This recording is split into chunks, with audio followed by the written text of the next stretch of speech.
ধন্যবাদ আপনাকে। বাংলাদেশ জাতীয়তাবাদী দল একটি গণতান্ত্রিক দল, গণতান্ত্রিক পন্থায় জনগণের প্রত্যক্ষ ভোটেই আগামী সংসদ আমরা দিতে চাই। সেই কারণে গণতন্ত্র ধারা ফিরিয়ে আনার জন্য আগামীকাল রামগঞ্জ উপজেলা বিএনপি এবং পৌরসভার ত্রিবার্ষিক সম্মেলন হতে যাচ্ছে। আপনারা দেখতে পেয়েছেন ইতিমধ্যে আমাদের সকল প্রস্তুতি সম্পূর্ণ হয়েছে।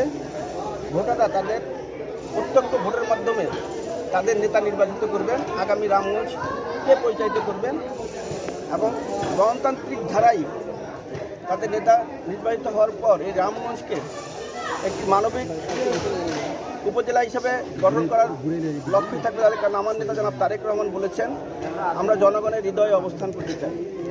সেই কাঙ্ক্ষিত লক্ষ্যে জনগণের হৃদয়ে অবস্থান করার জন্য আগামীকাল যে কমিটি আসবে সেই কমিটি আমরা মনে করি ইনশাল্লাহ এই রামগঞ্জ উপজেলা এবং পৌরসভায় জনগণের কল্যাণে যে সকল কাজগুলি করার প্রয়োজন, বিশেষ করে বিএনপির 31 দফাকে বাস্তবায়ন করার জন্য আমরা জনগণের ঘরে যাব তাদেরকেই নিয়ে, যেন জনগণ তাদের প্রত্যক্ষ ভোটের মাধ্যমে আগামী সংসদ যেন হয় জনগণের এই সংসদ, মানবিক সংসদ, কল্যাণমূলক সংসদ, যে সংসদে বাংলাদেশের জন্য কল্যাণ বয়ে আনবে এবং আমাদের কোনো হানাহানি থাকবে না। বিগত সরকার যেভাবে জুলুম নির্যাতন চালিয়েছে, আমরা চাই সকলেই, বিএনপি নামক সংগঠনটি চায় যে আমরা জনগণের হৃদয়ে অবস্থান করে সকলে ভাই ভাই হিসেবে কাজ করব এবং আগামী বাংলাদেশ যে 2 আগস্টের শত রক্তের বিনিময়ে আপনারা দেখেছেন অনেক ভাই আছে পঙ্গুত্ব বরণ করছে, অনেক অন্ধত্ব বরণ করছেন, অনেকে মারা গিয়েছেন,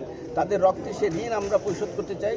আমাদের জাতীয়তাবাদী দল জনগণের সকল কর্মকাণ্ডে প্রথম উপস্থিত হয়ে তাদের যে ভালোবাসা অর্জন সেটা অর্জন করবে এবং আগামী বাংলাদেশ জনগণকে নিয়েই আমরা মানবিক বাংলাদেশ করবো।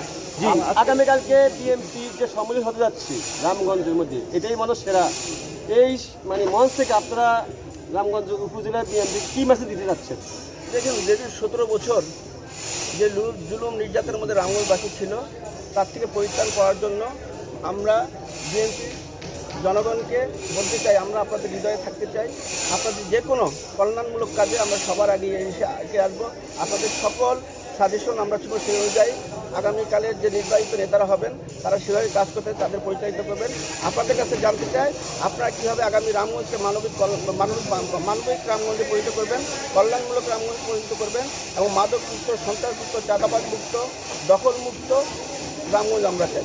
আপনারা আগামীকালে